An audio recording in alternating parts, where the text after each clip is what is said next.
Hello, everyone, and thank you so much for joining us for what I know will be an impactful evening. My name is Christian F. Nunes, and I'm the National President for the National Organization for Women.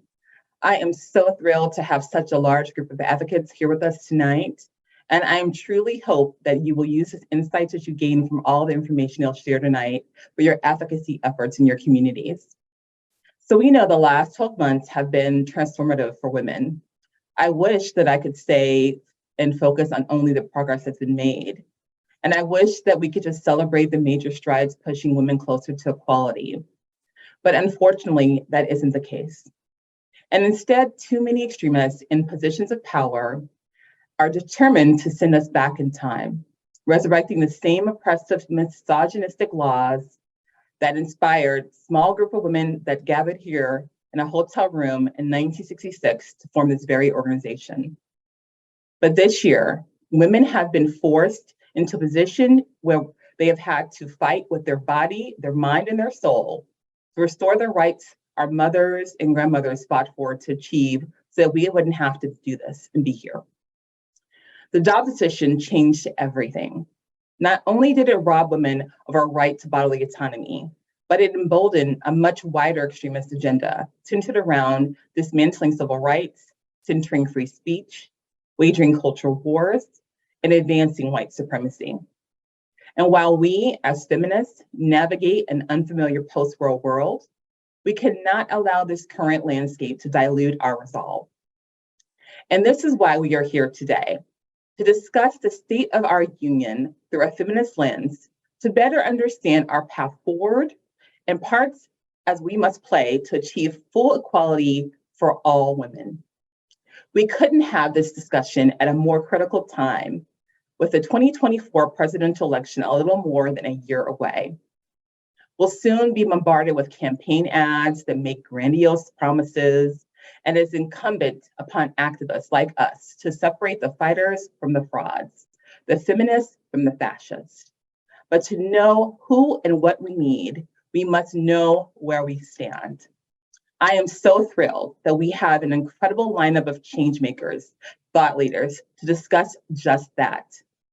First up, please welcome Jocelyn Garcia, co-founder and executive director of UNPAC, a national youth organization centered on making democracy truly representative of the people so that necessary solutions can be a political reality. The proud daughter of Mexican and Guatemalan immigrants, Jocelyn began organizing campaigns in high school that centered on immigration and education. She believes in the vital role young people and marginalized communities have in movements and has been more than a decade strengthening these communities through big scale national organizing coupled with local targeted campaigns. Please help me welcome Jocelyn. Thank you so much for being here. Hello, buenas tardes, good evening, good afternoon, everyone. As mentioned, my name is Jocelyn Garcia. I am the very proud daughter of Mexican and Guatemalan immigrants. I am a sister to two younger brothers, and I am a 29-year-old co-founder and executive director of an organization named UNPAC that is dedicated to making our democracy actually work like one. Thank you all so much for being here. I am so deeply honored that we're gathering today for the Feminist State of the Union. We are coming together at a time when our right to vote, and more importantly, our right to exist, is under threat. And it is vital for us to understand that none of this is an accident and that none of this is new. There are institutions and people, as mentioned earlier, who thrive off of the subjugation of our power as women and feminists. They thrive off of limiting our agency, and they thrive off of maintaining a status quo that disrespects our humanity. Now, whether we are talking about the choice to choose what happens to our bodies or who to elect during an election, everything we're experiencing is interconnected, and women are disproportionately enduring the impacts of those threats. It's 2023, 103 years since women won the right to vote. Yet we see mothers struggling to stay in line for hours on election day to cast their vote. And we see women get turned away from voting due to strict voter ID laws. It's 2023 and climate change is very much alive. It is estimated that 80% of people displaced by climate change disasters are women. In addition, when climate disasters occur, women are more vulnerable to incur food insecurity, water scarcity, and other related health conditions. It's 2023, and our ability to choose what happens to our bodies or when or whether to bring life into this world has been under threat. But we also see life have less protection than firearms in 2023. 9 years ago, on May 23rd, my peers and I at UC Santa Barbara survived a mass shooting. However, 6 of our friends did not see the sunrise the next day. It's 2023, and there have been more mass shootings than days in the year. But it's not just mass shootings that are a crisis here. Gender-based violence is fueled by unmitigated access to firearms. Studies have found that 1 million women alive have been shot by an intimate partner, and 4.5 million have been threatened by a firearm. Transgender women are even more targeted by gun-related hate crimes. It's 2023 and 21 million female immigrants live in the US. Immigrant women were the front lines of the pandemic, yet they are more likely to live in poverty and experience abuse at work and home. It's 2023 and Black women have long been experiencing the short and long-term consequences of racial injustice. When police violence invades a community, it is Black women who are on the front lines grieving and fighting for accountability. Whether we're referring to medical, interpersonal, or institutional racist experiences, Black women are left with a life of frequent stress that has long-term health impacts. It's 2023, and we also have a crisis of missing and murdered Indigenous women that have been severely underreported. Now, the list goes on, and everything on this list is interconnected. But so are the solutions, and they all start with us who are speaking tonight and us who are viewing. Our right to exist as women and feminists is and has been under threat because our courage to persevere is an even larger threat to those who aim to suppress us. The greatest consequence that oppression has is to move people to stop believing that a better world is possible than the one we currently live in. We cannot afford to lose that hope, and we cannot afford to not continue having the courage to stand up and build that world no matter what is going on. I often think about the courage that my own mother had when she migrated to the United States at the age of 17 from Guatemala. Terrified, she took a risk when the stakes were very high, and she did what she had to do to protect her right to live. The stakes are very high today as well, but so is our carácter, as we say in Spanish, or our guts. I am here today because I know that a better world is possible. I know that because I see young people, I see women, I see communities constantly showing up for it. You all are doing that today on this Thursday evening. I also know that a better world is possible because the only reason that I am here with you on this evening is because women and feminists before me, including my own mother and many of the speakers tonight, fought for my place here.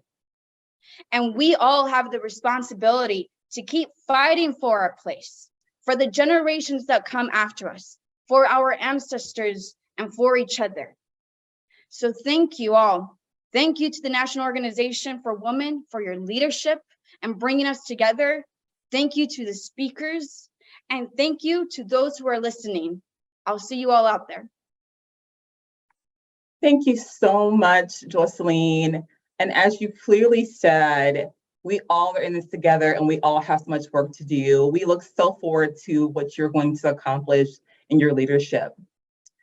So next, I'm so excited to introduce Dr. C. Nicole Mason, President Emerita of the Institute for Women's Policy and Research. As one of the nation's foremost intersectional researchers and scholars, Dr. C. Nicole Mason has spearheaded research on issues relating to economic security, poverty, women's issues, entitlement reform, policy formation, and political participation among women, communities of color, and racial equity. Prior to IWPR, Dr. Mason was an executive director of the Women of Color Policy Network at New York University's Robert F. Wagner Graduate School of Public Service, the nation's only research and policy center focused on women of color at a nationally ranked school of public administration. And I must add that Dr. C. Nicole Mason is the one who termed and coined the term C-section during the COVID pandemic. So please help me welcome Dr. Mason. Thank you, Dr. Mason, for joining us. Thank you. I'm really excited to be here with you all this evening talking about what's at stake for women now and in the upcoming election. For the last 2 decades, or a little bit longer maybe, I've been working on a range of issues from violence against women to reproductive rights and many issues in between. And the one thing I know and have learned for certain is that many of the issues faced by women in the US are directly related to their economic security and well-being. When women are economically secure, meaning they have enough resources to take care of and provide for themselves and their families, they're able to make decisions and choices about their lives that are rooted in possibility rather than fear. When women are economically secure, they're able to dream, participate fully in our democracy and in their communities, plan for their futures, and excel in their careers and the workforce. Much has been said lately about the low unemployment numbers, the strong stock market, and the robust rebound following the pandemic, indicating that all is well economically and that we are all thriving. Yes, that is true if we define economic security and well-being in these terms. However, if we are talking about economic justice, we still have a long way to go and a lot of work to do. When I think about economic justice and what it means for women, I think about the following. All women having access to the full range of reproductive health care choices, regardless of their health insurance or employment status, how much she earns or has saved just in case she needs to take time off of work, pay out of pocket, or travel out of state for life-saving care. Economic justice means not only having a job, but having a job that pays living and comparable wages, provides benefits, is free from harassment, and with dignity. Economic justice is not having your zip code or whether or not you live below the poverty line determine your health care, the quality of schools you can attend, your life chances, or outcome. Economic justice is also having access to paid sick and family leave, affordable and reliable childcare, and a strong social safety net that is available regardless of your familial or employment status. Right now, we don't have any of these things on a large scale for women in America. Yes, some of us have some of these things, but not all of us, and certainly not enough of us. And without a clear and concise plan that is able to link all the issues together, building the social and political power of women, and being honest about just how far we have to go, or that we haven't achieved what we want to yet, we won't get what we need now or 50 years from now. At every stage of women's progress, and since the mid-1970s, our progress has been met with coordinated and collective politics characterized by resistance, refusal, and renegotiation. Now is the time to declare what we want, be laser sharp and focused, unrelenting, and be willing to push, cajole, and question, and to fight for what we want.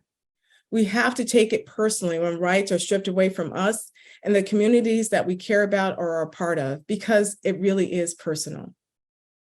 To achieve and accelerate gender equality and parity in the US, we need new strategies and tactics at both the federal and state levels, new leaders unafraid to break with the status quo, lead with bold ideas, and are willing to fight for those ideas within movements and in the public sphere. We also need narrative and culture change that align with our desired policy outcomes and the realities of women's lives. And ultimately, we also really need to be thinking about how we build real power for women. If you're like me, you might feel tired, weary, or knocked off your square because all that's happened. But now is the time, especially as we move into the new election cycle, to build power and go get what we want for women, our families, and for the people and communities we care about. Thank you. Thank you so much, Dr. Stina Cole-Mason. Thank you for your continued commitment to research and economic and gender parity. Next, I'd like to introduce Margaret Hong, President and Chief Executive Officer of the Southern Poverty Law Center and its lobbying arm, SPLC Action Fund. An experienced human rights and racial justice advocate, Margaret leads the SPLC in its mission to serve as a catalyst for racial justice in the South, dismantling white supremacy, strengthening intersectional movements, and advancing the human rights for all.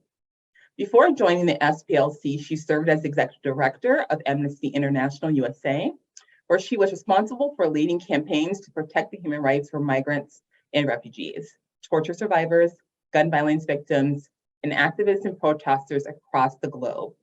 Margaret, we are so thrilled to have you join us tonight. Good evening, everyone. I'm Margaret Huang, President and CEO of the Southern Poverty Law Center and the SPLC Action Fund. I'm deeply honored to join all of you for the National Organization for Women's Feminist State of the Union. And I want to thank Christian Nunez and the entire NOW team for their incredible leadership. For more than 50 years, the SPLC has called the South home. And for better or worse, we know that what takes root here will spread across the country. Like the old adage, as goes the South, so goes the nation. Perhaps nowhere has this been more visible than the siege on our freedom to vote. 10 years ago this June, in the Shelby versus Holder case out of Alabama, the U.S. Supreme Court eviscerated the heart of the Voting Rights Act, a crucially important civil rights law inspired by hundreds of thousands of people who marched and too many who died, a law that was the culmination of constituencies across the centuries saying we too deserve the vote. That decision allowed in a wave of anti-voter legislation. Within just 24 hours of the Supreme Court's decision, states like Mississippi and Alabama started enforcing restrictive and racially discriminatory voter ID laws. Other states soon followed with other copycat laws. Today, their efforts have expanded into new and no less insidious attacks on the voices and votes of Black people and other people of color, on people with disabilities, on young people, and on lower-income people who might not have the time or required identification to vote. Since the 2020 election alone, Republicans in the South and across the country have proposed or passed hundreds of bills to interfere with election processes, to deny election results, and to assert partisan control over the power of local elected officials, often officials who are Black and represent majority Black districts. Just as they have before, these schemes in the South have served as blueprints for racial exclusion and anti-democracy bills across the country. That's why we can't let up. We have to continue pushing back. When the people's voices are silenced, when conservatives hold supermajorities in our state houses, when our communities are not represented in the highest halls of government, for women, and especially for Black and brown women, our bodies are on the line. Our health and safety are on the line. Our lives are on the line. It has been a long time since more was at stake than is right now. Like many of you, I've been transfixed by the story of the Tennessee Three. And what has moved me the most about my home state is that in this moment of deep injustice, we've seen an amazing triumph of solidarity and multiracial inclusive democracy. Historic numbers of young people are mobilizing on the streets to say, we've had enough. They're compelled by the urgency of the moment. They won't sit back anymore.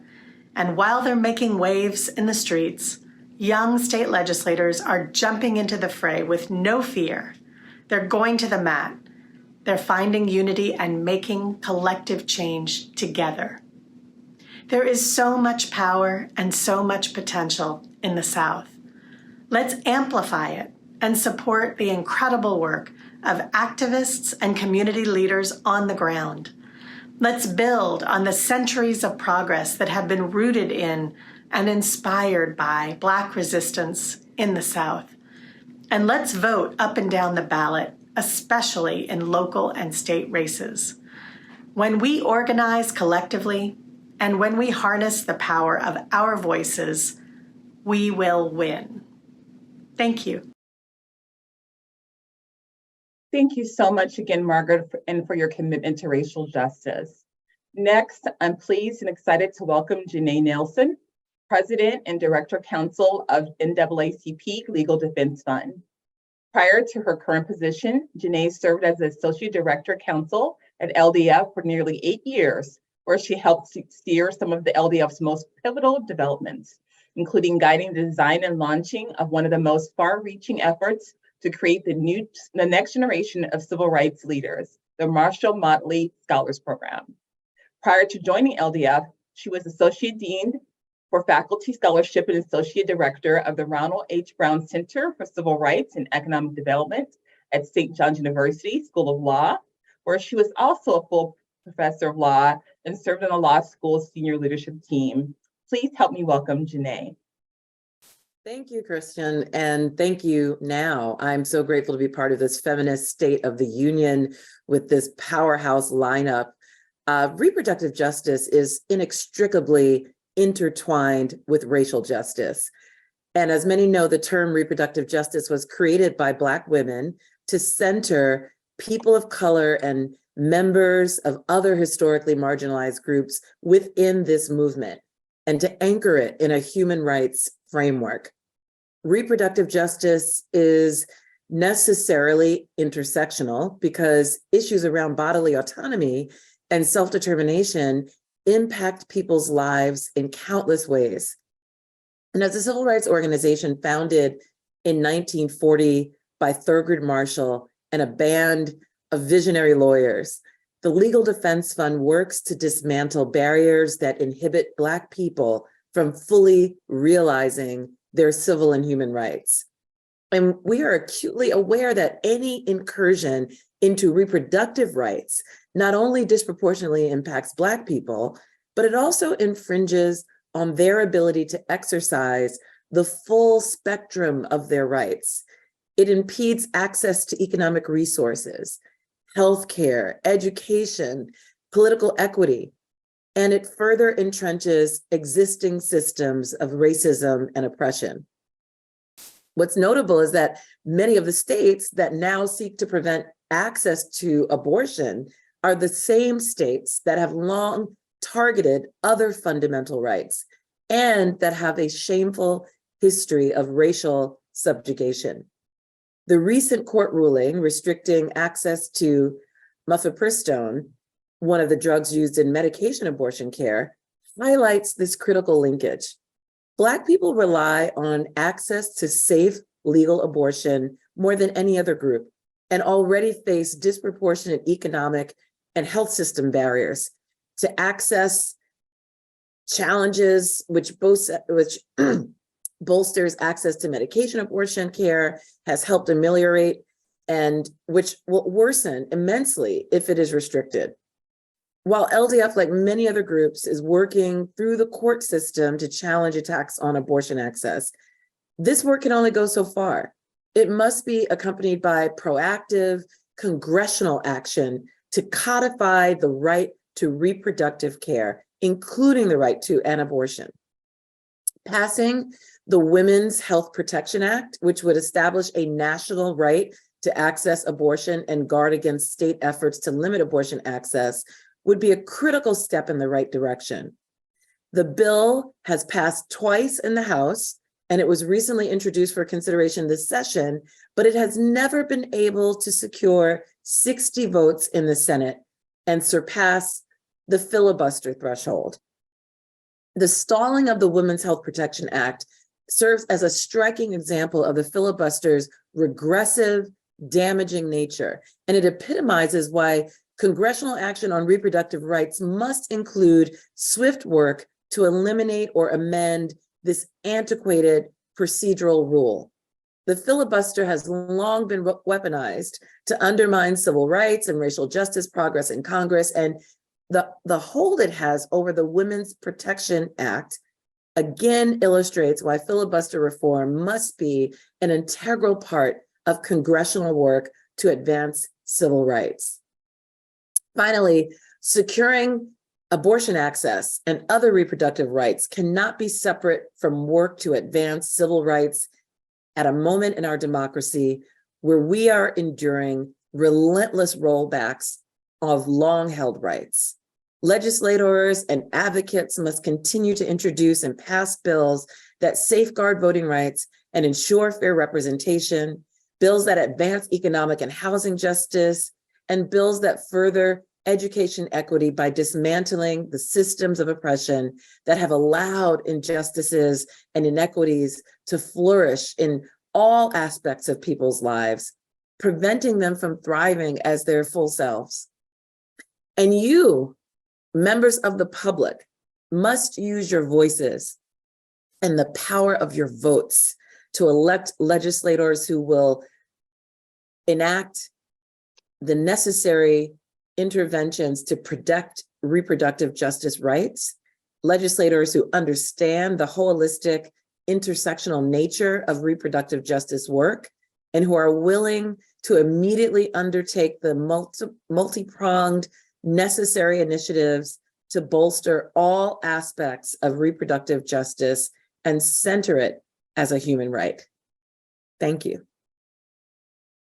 Thank you so much, Janae, and thank you so much for all the work NAACP LDF is doing for civil rights and reproductive rights and justice. So next, I am so excited and thrilled to introduce Maya Wiley, the President and CEO of the Leadership Conference on Civil and Human Rights, and a nationally recognized and respected civil rights organization. She's also a respected civil rights attorney and activist who has dedicated her life to the fight for justice, equality, and fairness. Maya served as the first Black woman counsel to the mayor of New York City, where she helped deliver on civil rights and immigrant rights. She has also served as a legal analyst for NBC News and MSNBC in 2021, and she was also a candidate for New York City mayor. Early in her career, Maya worked for the ACLU and the NAACP, LDF, and Education Fund, and where she focused on multiple racial justice issues. She's also worked in the Civil Division of the U.S. Attorney for Southern District of New York. Everyone, please help me welcome Maya Wiley. Hello, good evening, and it is amazing to be here with my sister soldiers. Christian, I just want to shout you out for being an amazing partner, leader, feminist activist, and all the other amazing women I'm so grateful to get to work with. Let me say a few things that I've been asked to speak to, which is the feminist state of our union. This is something that is both near and dear to my heart, but I also want to say and start with the positive, because we know we have challenges. We know we are under attack. We know women have a target on our back and on our wombs. But here's the thing.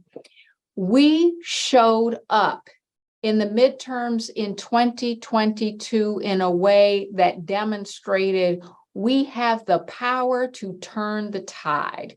And in the case of the midterm elections, it was the tide, the historical tide that said that there's a predetermined outcome in midterms elections. And what we did was in places like Kansas, we saw exponential increases in voter registration of women.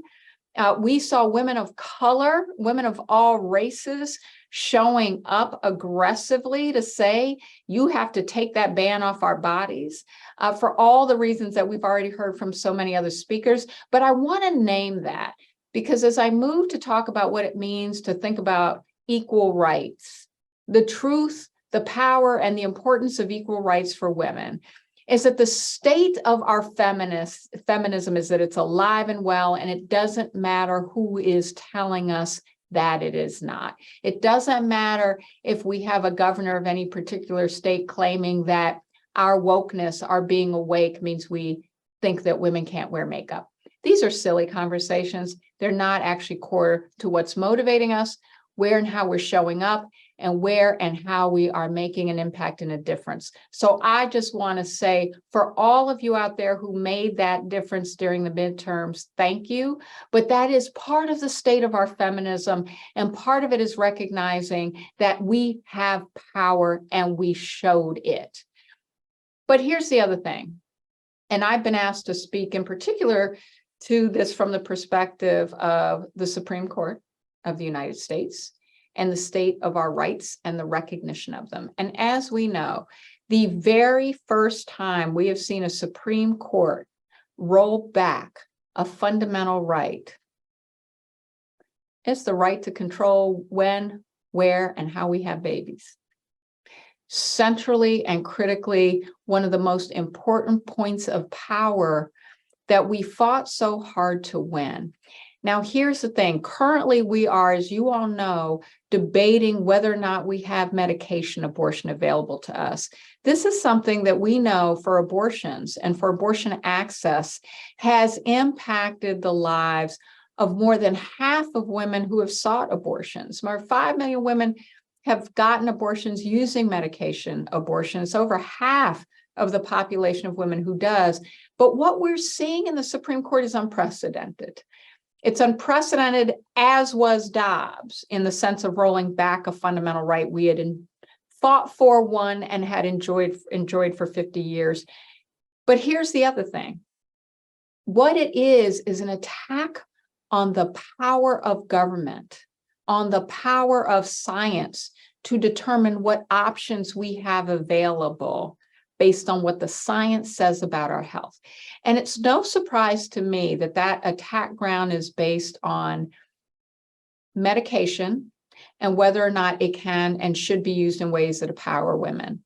And it's also one of the reasons why we have a Supreme Court that essentially is gerrymandered, let's be honest, gerrymandered, not reflecting the mainstream of the American public or the dominance of our viewpoints. But it gives us yet another opportunity to see the importance of fighting for an equal rights amendment. That fight is something that is central to the recognition that the rights of women, including women of color, can't be fully recognized unless we finally recognize that it is embodied in the Constitution, because we have a Supreme Court that is not going to name it, recognize it, and frankly, critically important, because the other thing we know, and we know this from Dobbs, we know this from what was said in some parts of the opinion, is that it's not just an attack on women, it's also manipulation of race. Women of color showed up mightily also in these midterms. The impact of the erosion of rights will fall directly and powerfully and in painful ways, particularly on women of color in terms of not only access. It's 48% of Latinas live in states that ban abortion. 48%. Black women, in terms of our rates of death in childbirth, where we want to have healthy births, that is 3 to 4 times the rate of white women. So it's also one of the important challenges that we have is to recognize this is about all of us. And one of the things that the Supreme Court has been doing in failing to protect us is it has also demonstrated our coalitional moment and opportunity to say, when you come for any of us, you come for all of us. And that for the racial justice community, for the LGBTQ community, for all of the communities who say, what you're really telling us is none of us count. And it has created a coalitional opportunity that I'm really grateful Christian has just leaned into as a leader, and that we're very proud to have now at the Leadership Conference for Civil and Human Rights as the first women's rights organization that joined our very powerful coalition of over 230 national groups. So here's what I say to you. The courts will not save us. Although we've got an unprecedented victory in getting more women on the bench in the federal courts, thanks to the efforts of the Senate Judiciary Committee and the White House, that we have ever seen, including women of color. And that makes a difference, because of the roughly 150 cases that get to the supremely gerrymandered court of the United States of America, 7,000 never see the Supreme Court, which means who's on those benches makes a difference for us. And that's a source of victory and power for us. But it's also saying that it's, in addition to representation, we are the majority of this nation. We have the power, and we've flexed it and we've demonstrated it. And now folks are trying to not be so honest about their efforts to silence us, to disempower us, to leave us barefoot and pregnant, and to tell us that not only must we have children, we won't get help taking care of them. And this is the organizing principle that says there really is a feminism in this country, and it's a multiracial one. It's one that it says to the country, you want power, we're lending you ours. And that means you show up for us or you're out. And I'm just so thrilled and excited to partner with NOW on the power that we have collectively, and in recognizing it is about all of us. Thank you. Thank you so much, Maya, for those words. You're absolutely right. You show up for us or you're out.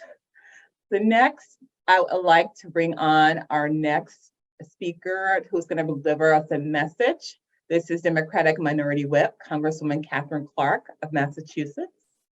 Since 2013, Catherine Clark has proudly represented Massachusetts' vibrant 5th District, which stretches from the coastal communities of Revere to Winthrop, through the northern Boston suburbs to the thriving town of Metro West. In the fall of 2022, she was elected by her colleagues to serve as a Democratic Whip, the second most senior position in the House Democratic Caucus. She previously served as Assistant Speaker of the House, as Vice Chair of the House Democratic Caucus, and as Senior Member of the House Appropriations Committee. One of only 2 women to ever serve as whip, she currently has the distinction of being the highest ranking woman in the congressional leadership. Help me welcome Congresswoman Minority Whip Catherine Clark. To every activist and organizer tuning in, thank you for carrying the mantle of a centuries-old struggle, the fight for true gender equality in America. During NOW's 5 decades of advocacy, this country has made some extraordinary progress. Pay gaps narrowed, paths to prosperity widened, glass ceilings shattered. More women are sitting at the decision-making table than ever before, from the boardroom to the Union Hall to the halls of Congress. We've come a long way, but progress is not linear. It's not inevitable, and it can always be undone. With last year's Dobbs decision, the Supreme Court put women's lives and liberty back into the hands of politicians. In the months since, we have seen the heinous consequences. Survivors of assault forced to carry a pregnancy to term. Kids told they're too immature for an abortion, but ready to be a parent. Patients pushed to the brink of death after being denied basic care. But even that's not enough for the anti-freedom, anti-woman, anti-American Republican Party. Their attack on mifepristone has reminded us that they have a single goal: banning abortion for every person in every state and every zip code. They will stop at nothing, and we need to be just as relentless. Let me be clear, Democrats will use every tool we have to fight back. We will use every lever of power at our disposal. Nothing is off the table in our struggle for freedom. The Biden-Harris administration has taken decisive executive action to safeguard abortion rights, and in Congress, we're fighting to codify abortion access into federal law with the Women's Health Protection Act. Look, I know the path ahead is uncertain. I know we have a long way to go, but I draw hope from the strength and resiliency of advocates like you. You are on the front lines of a decisive battle between liberty and tyranny. You are mobilizing the nationwide uprising we need to defeat this MAGA crusade. Thank you for all you do, and please don't let up. Together, we will ensure our country is once again the land of the free. Thank you so much, Representative Clark, for sharing that important message. And next, we have a very important message for Senator Amy Klobuchar of Minnesota. Senator Klobuchar is the first woman elected to represent the state of Minnesota in the United States Senate. In 2019, an analyst for Vanderbilt University ranked her as the most effective Democratic senator in the 115th Congressional session. Since arriving in the Senate, Senator Klobuchar, she led the effort to pass the landmark pieces of legislation to end human trafficking and combat the opioid epidemic. She fought to pass the most significant consumer product safety legislation in a generation, keeping foreign toxic products off our shores and out of our stores. And she pushed the cell phone companies to enact more consumer-friendly policies. Additionally, her efforts to protect consumers have resulted in the largest furniture and airbag recalls in American history.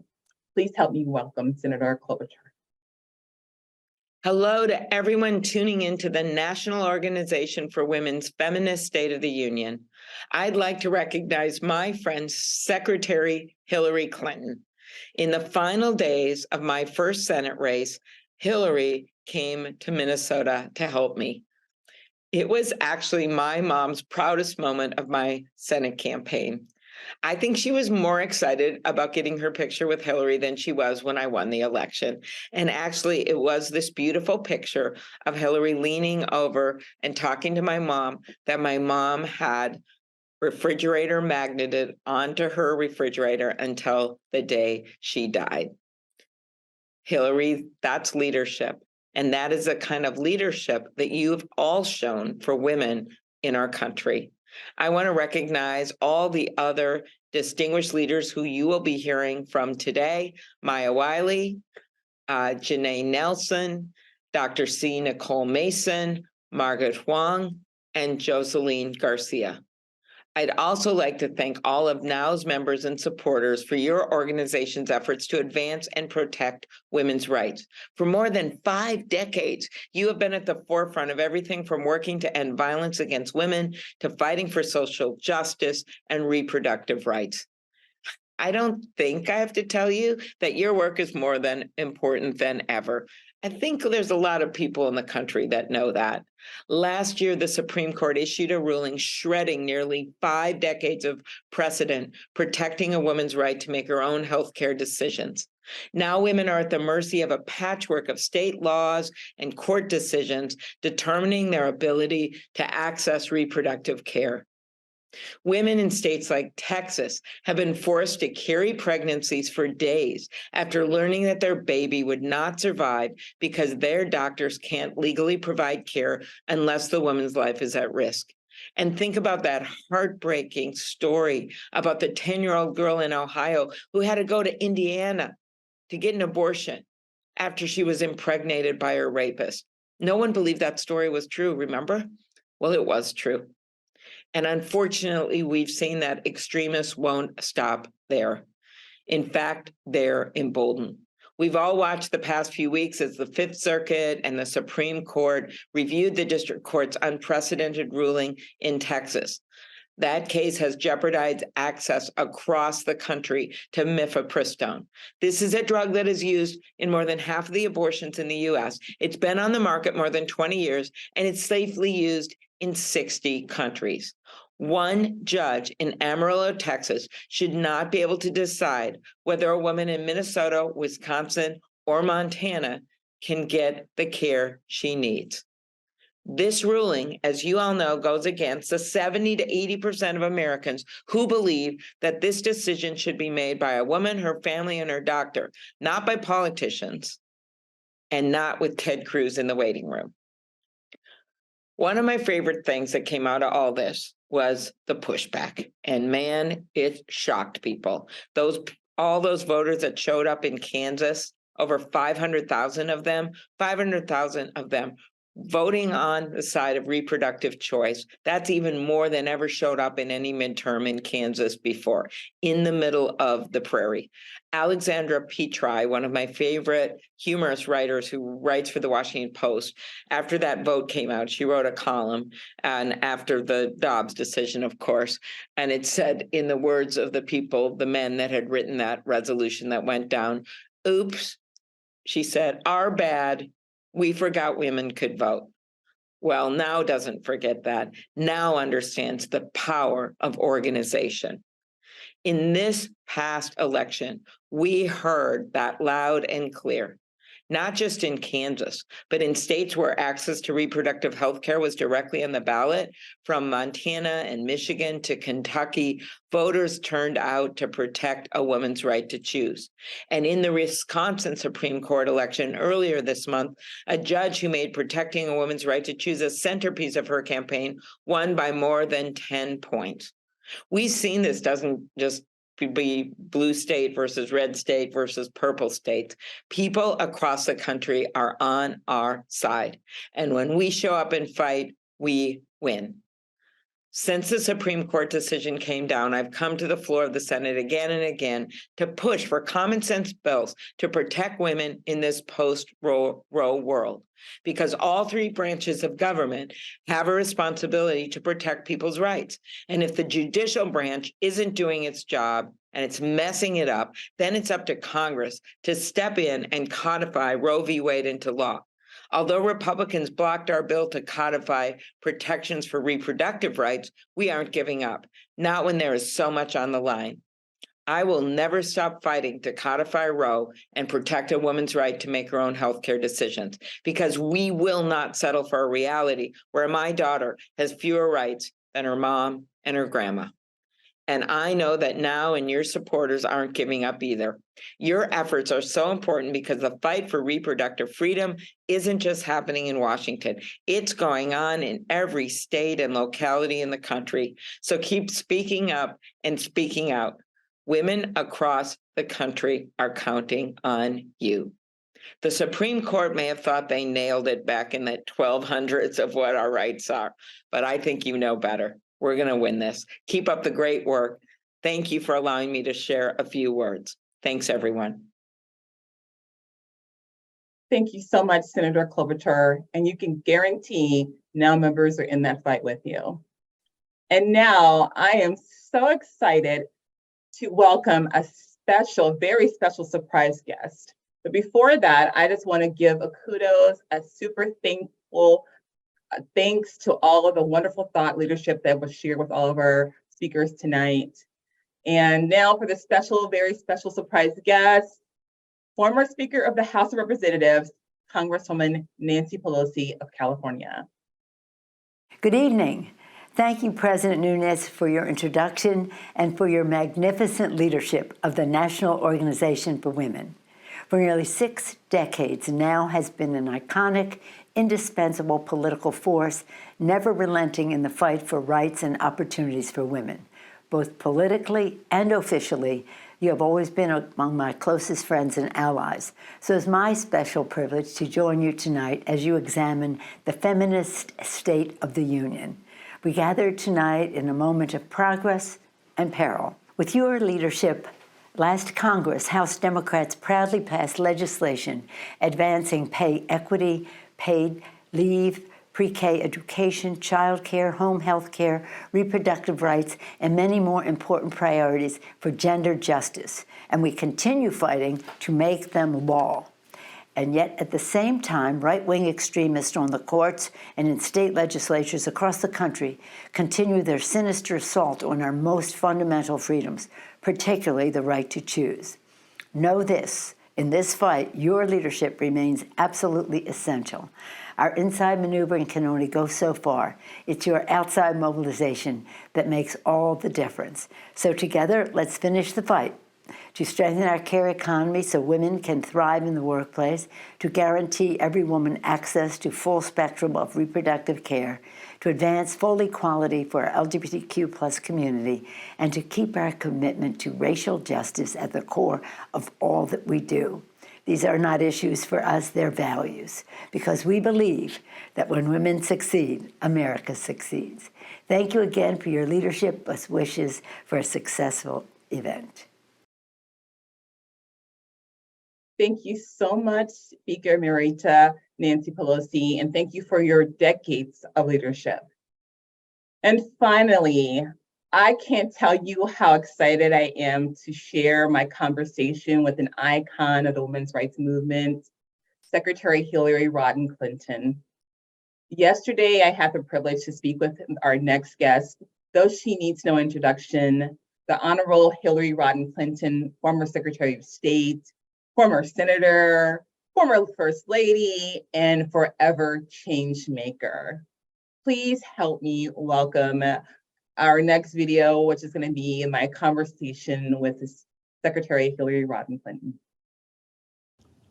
Secretary Clinton, thank you so much for being here with us today. We are so excited to have this conversation with you and really hear from such an icon as yourself for this special event.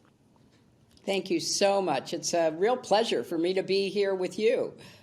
Yes, so as one of the feminist icons of the women's movement, just really the GOAT of all times, I'm so excited to have this conversation, and I just really want to jump right into this conversation.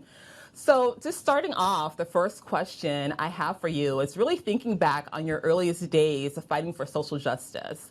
What advice would you give and guidance would you give to young activists of this time?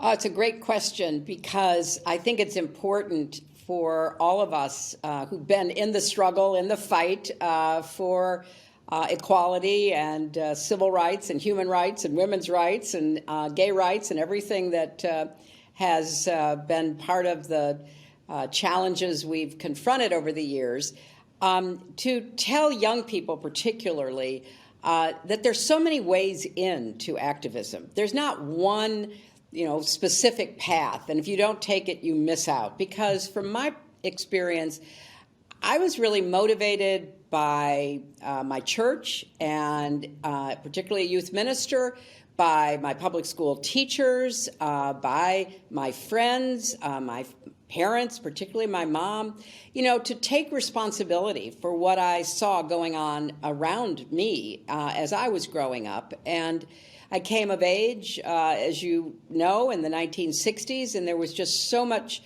activism around everything from civil rights to the Vietnam War, and there was a way in for everybody.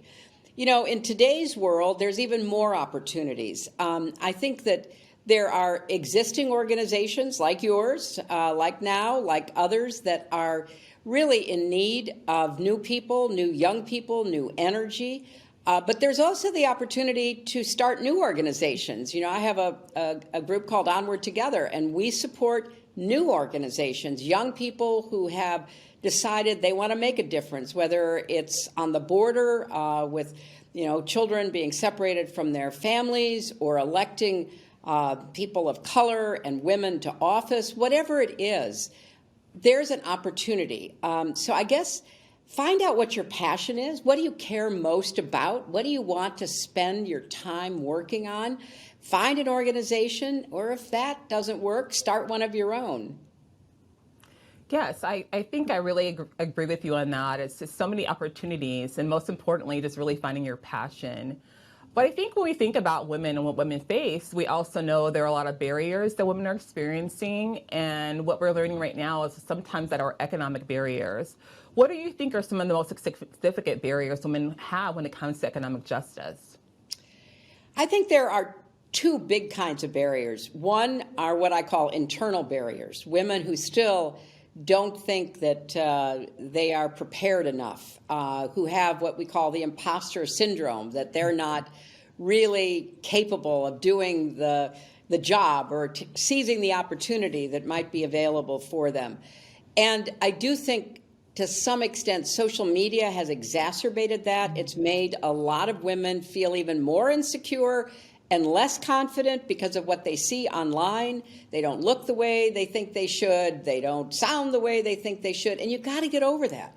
I mean, you've got to be the best you can be and deal with those internal obstacles. But then we have a whole range of external obstacles that still keep women back and down. And much of that is rooted in both explicit and implicit bias. We know it exists. We know a lot of businesses and other organizations either are oblivious or in outright denial that women are judged differently when it comes to hiring, retention, promotion, all of the steps in anyone's work life.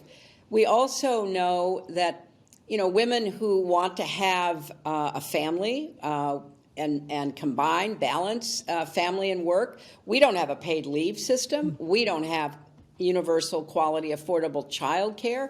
That also is an external barrier for many women, as we saw dramatically during COVID, where so many women lost their support system, and a lot of women who had to keep going to work because they were essential workers, they were out there on their own. And, it just really breaks my heart that here we are in 2023, we're nearly a quarter of the way through the 21st century, and we're still not able to provide the kind of support system to enable women to pursue their own dreams and interests in the workplace. So we have a lot of work to do. Absolutely. I think one of the most interesting things we heard about Secretary Clinton this past year was the motherhood penalty and the fatherhood prize, when it came to economic justice. And I think that is something that we really have to correct. I agree with you completely, Christian, and I'm glad you mentioned that because it's real. It absolutely is. And so as we talk about more things and barriers women face, we know this past year was a devastating year for women with the Dobbs decision. And it was one of the worst fears, I think, women really had to deal with and face this past year when Roe was overturned.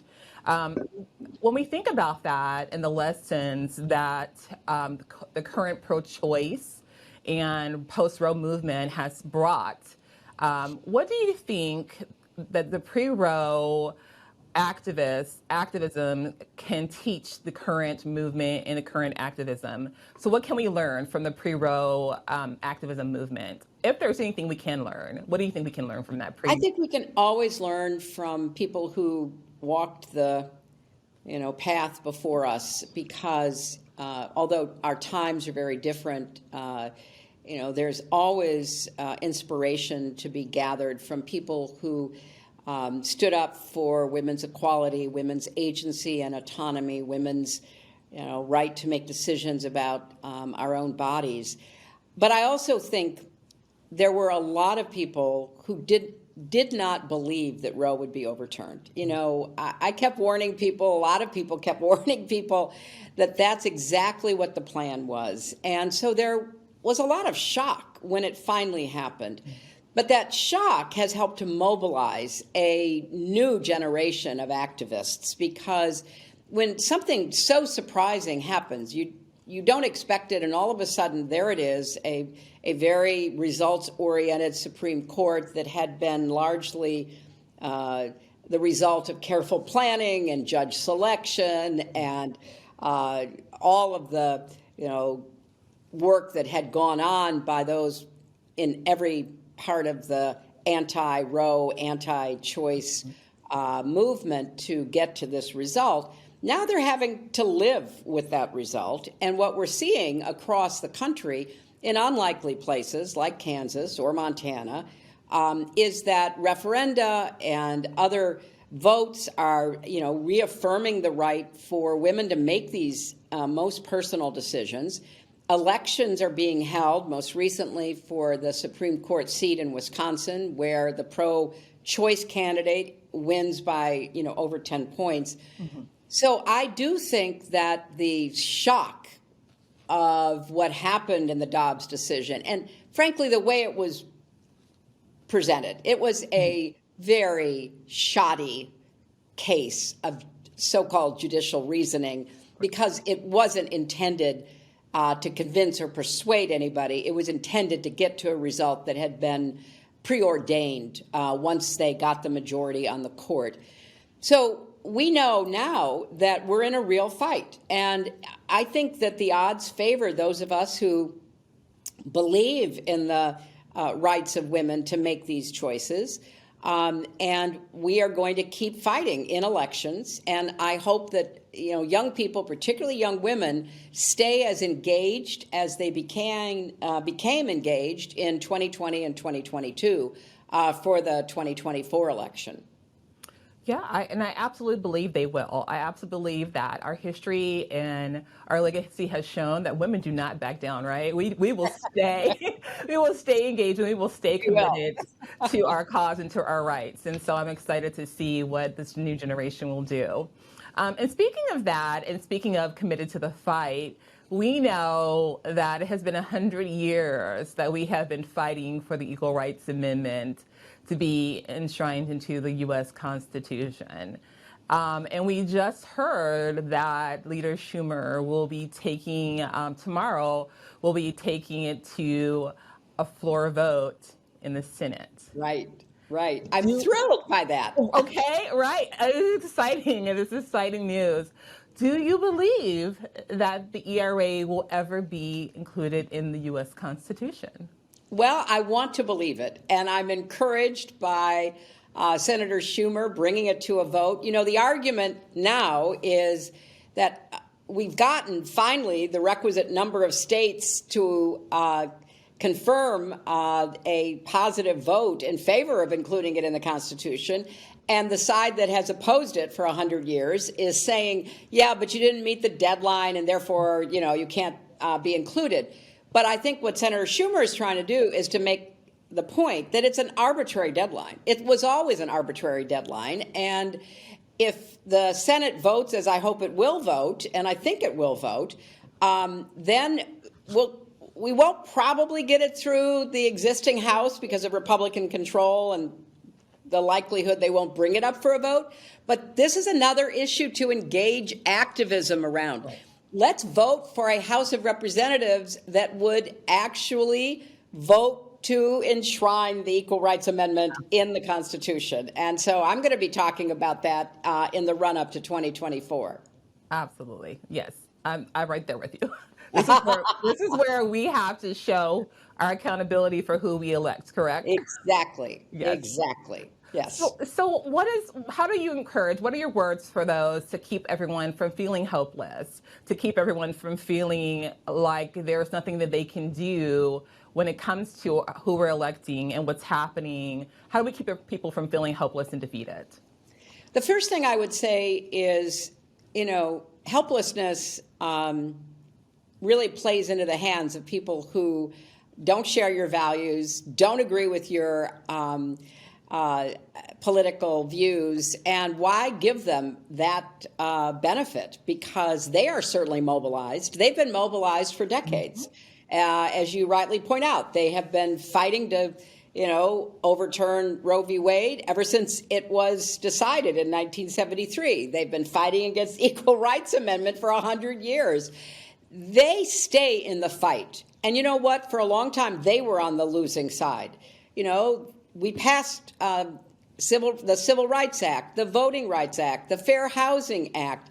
We began to expand women's opportunities with legislation like Title IX, and we began to expand the rights of the LGBTQ community. And so we have to be as determined and persistent as the other side has been. Yes. They have been fighting to turn the clock back on all of our individual rights and our freedoms for as long as I've been alive, and I've watched it firsthand. And part of the reason they oppose me so vigorously is because I take seriously the promise of equality and justice. And so, honestly, don't get discouraged. That just gives them the playing field. Be engaged and always vote. Please vote. And if you're so inclined, run for office. There are so many good organizations recruiting young people to run now. And stay in this fight, because I believe that the majority of people agree with our commitment to expanding the circle of opportunity, to expanding, the rights that individuals are entitled to protecting, the progress that we've been able to obtain. So stay in, please. We need you. Absolutely. We need you. We need everyone, right? We are all in this together. Absolutely. So one last question for you. And I'm just enjoying this conversation so much. But I have one last question for you. So speaking of this in 2024, we know we just heard a major announcement, right? The other day that President Joe Biden just announced that he is running for re-election. What do you think about President Joe Biden? Can he accomplish for women what he can accomplish for women in his next term? What do you think he can do for women in his next term? I am all in for Joe Biden and Kamala Harris, all in. And the reason is not only because I know them and I've worked with them and I supported first, their election in 2020 and have tried to, help in the 2+ years since, but because of what they've accomplished and what they stand for. I think people really should be proud of what the Biden-Harris administration has achieved under really difficult circumstances.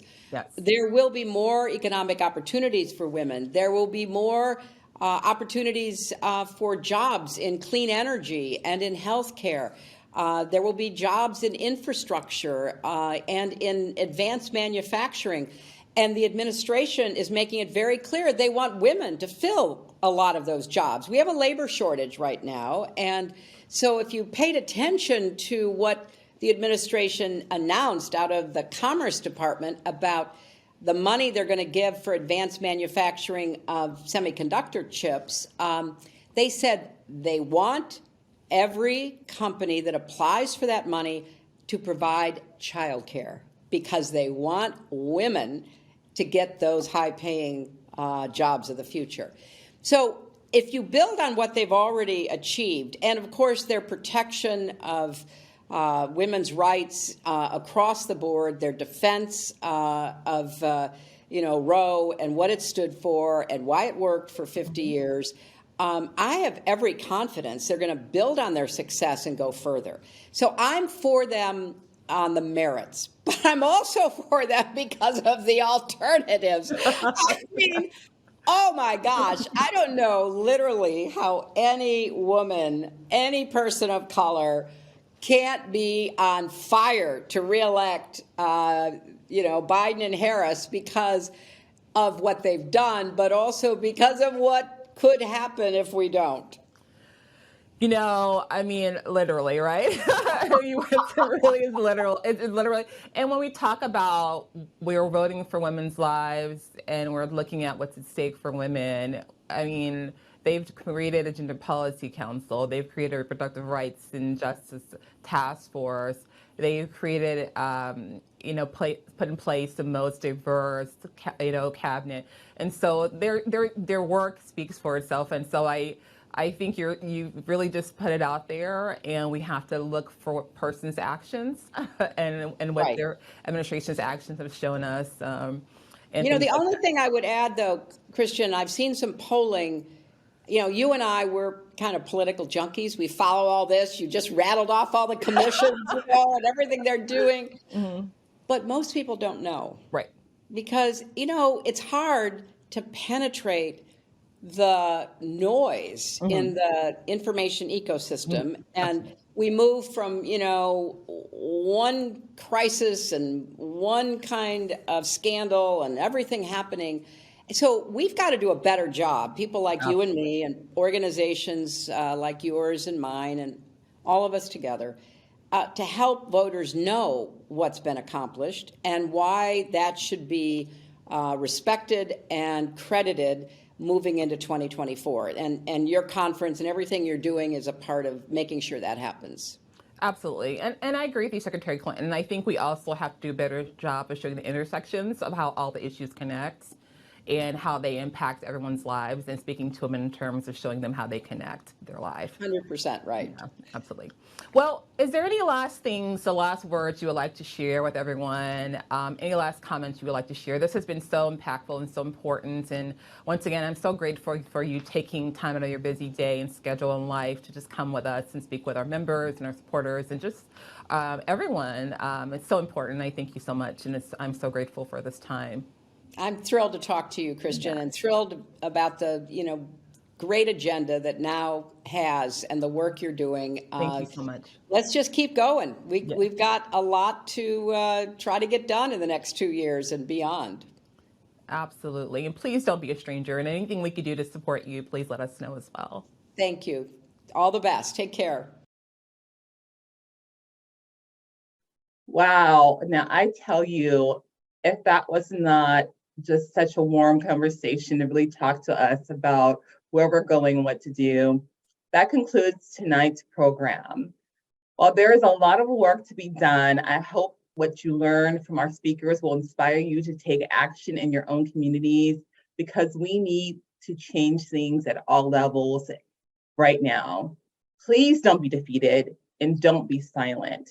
If you're not already a member of NOW, I encourage you to visit our website, www.now.org, to sign up for access to helpful resources, news about upcoming events. If you would like to donate, there's a page to do that, or to become a member. I also want to remind everyone too, as we saw the vote on the ERA today, that you can sign up for the huge national ERA petition. Sign SIGN number 4 ERA.org. Thank you for joining us. You all have a great evening, and we look forward to working together for women's rights and equality.